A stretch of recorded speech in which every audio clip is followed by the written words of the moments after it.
Season 5 of You had one job: end the story with meaning. Instead, it ended with confusion, rushed payoffs, and the bullet to the balls. Now, to be fair, when you combine all episodes, the season averages a 7.75 on IMDb. That's actually a step up from the previous season, but let's be honest, this isn't just any season, it's the final one. And for a story this big, final means everything. So what actually makes a show a 9 out of 10? Is it the acting, the cinematography, the camera work? Today, we're focusing strictly on what really makes or breaks a story. The screenwriting. Here are the key pillars of writing we'll be judging: the characters, the pacing, the emotional stakes, the themes and tone, and the conclusion. We'll break down every major flaw in Season 5's writing, then rebuild it, one fix at a time, until we turn this from a 7.75 into a well-deserved 9 out of 10. The first and most important screenwriting pillar is the characters. And in new Season 5, the breakdown starts right at the top, with Joe. This was a good kill.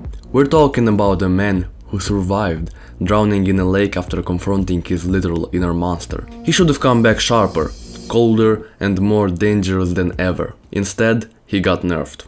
He falls into obvious traps, makes sloppy decisions, and reverts back to the clumsy version of himself from Season 1. This is the same guy who, just last season, was solving secret codes like Sherlock Holmes and killing Kate's billionaire father without leaving a trail.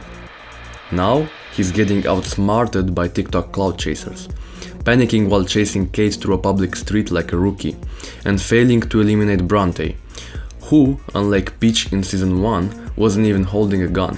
So how do we fix Joe? We make a drastic shift. Joe embraces his darkness. He no longer pretends to justify his skills. He becomes strategic, emotionally distant, and purely self-preserving, like a smarter, colder monster. Now we move on to the side characters. Let's start with Kate, Joe's billionaire wife. Your son will know that you're a fucking serial killer. Kate's biggest issue? A sudden emotional reversal. At the end of Season 4, she literally helped Joe kill Reese and accepted the fact that he's a murderer. But in Season 5, she's shocked, scared, and distant the moment he kills again. That's not a character arc. That's a reset with no logic. Then there's Bronte, the character the season bets everything on. And the question is, why was she even here?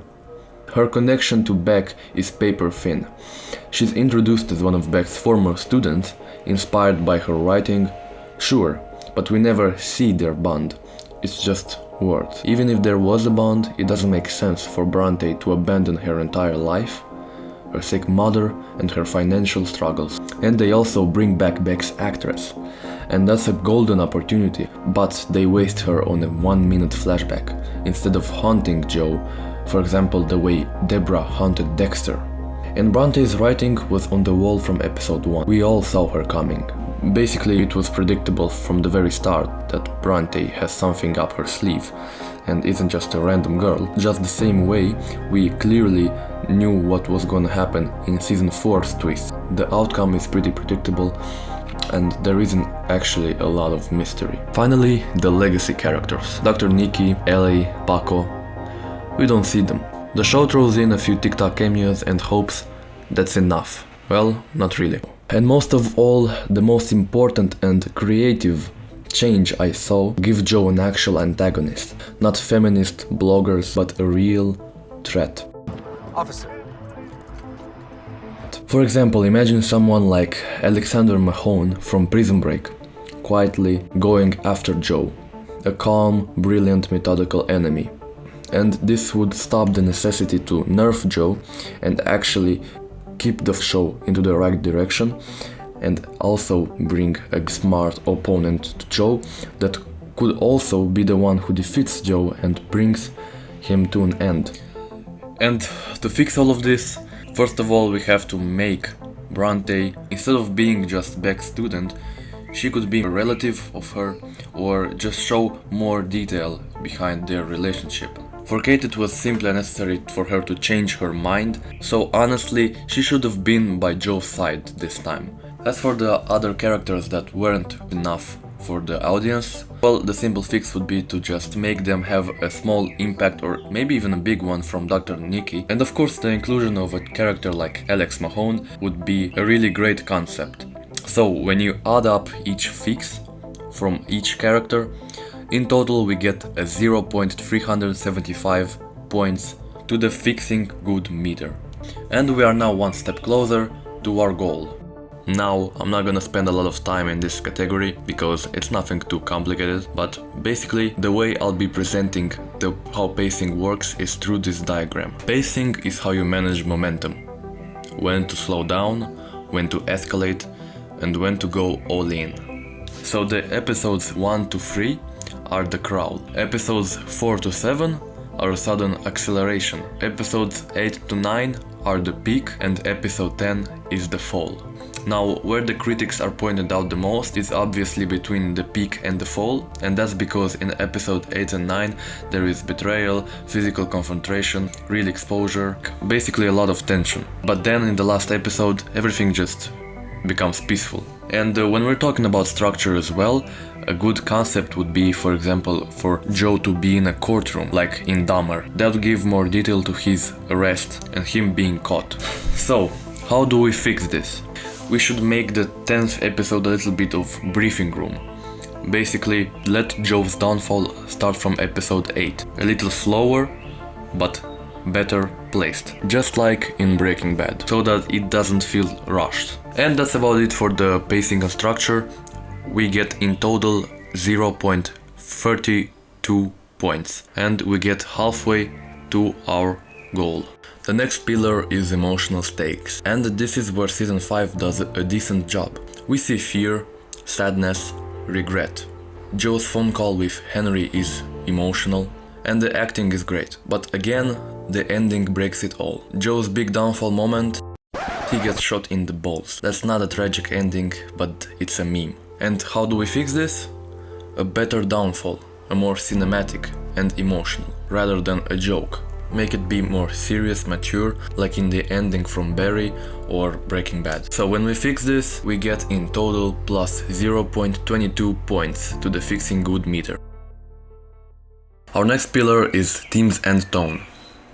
What message is the story trying to deliver, and how well does it deliver it? One overlooked thing is the social media arc. It doesn't pay enough attention to the real world. And what if the internet would turn Joe into a hero like it did with Joker? It would have shown more symbolism. One of the most annoying choices in season 5 was how hard it tried to remind us that Joe is a bad person.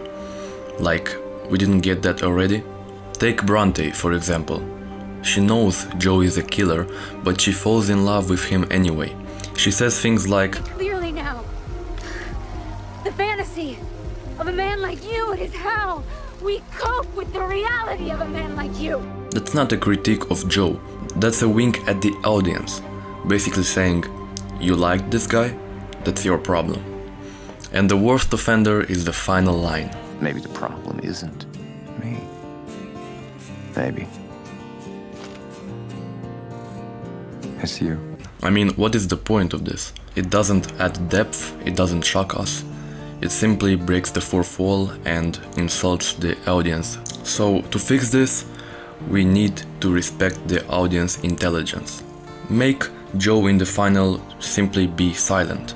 That says more than any moral speech ever could. And for this category we get plus 0.19 points to the fixing good meter. We are now left at the final pillar, the conclusion/ending. There isn't much left to fix here, because most of the final flaws we've already covered.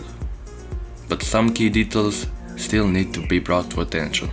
To make a final feel like a masterpiece, it needs to leave something behind, a final image or a symbol. Think Walter White lying in a lab, Dexter's boat vanishing into the storm. Those endings meant something. In you, there's no visual that says that. And to fix it, we just show Joe maybe staring at the photo of Henry, or Beck's ghost talking to him or walking away, or simply silence. That's how you end a story. Not with a punchline, but with impact. And we finally finished the entire meter. And we achieved a rating of 9 on season 5 of You.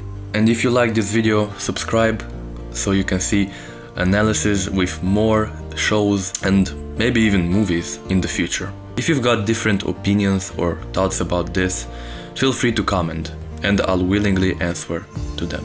Thanks for watching and I'll see you next time.